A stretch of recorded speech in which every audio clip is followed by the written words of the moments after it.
So D levels, just take a look at the picture over there. I don't know if anyone has done any biochemistry, but if you take a look at those rings, those carbon rings, um, anytime you see a series of carbon rings like that, especially it's coming out of the body, you know that's originally coming from cholesterol, most likely. So I put this up here just in case you guys have had your D run and you can take a look at it. My optimal range is anywhere from 50 to 90. I'm just shocked. While I was practicing in Canada, the government removed the ability of people to get vitamin D testing, so I didn't have a lot of that. But since I've come back to Helena and started running D, I mean, I'm having 21-year-olds at 20 and 30, like just super, super low. So if you have the opportunity to do it, I would run it. And you just want to remember, we needed at least 50. The estimates that about 40% of US adults have a deficiency. I didn't really want to get into a ton of the COVID stuff, but I'm sure you guys have heard of the COVID connection with the people who are having severe issues with COVID and low vitamin D as well.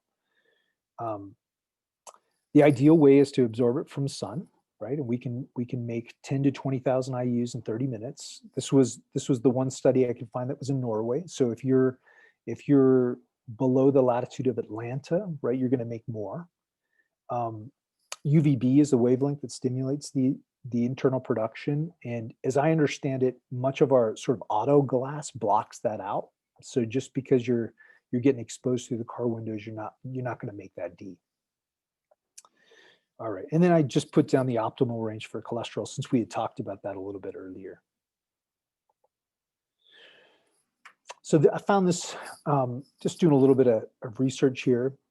And so this kind of tells us per week how much time people are spending outside. So we can see there's not a lot. This next slide kind of also tells us a little bit about that correlation. And I think about this when I think about my kids, is the media use versus the time outside, right? So it's no wonder that our D levels are so low.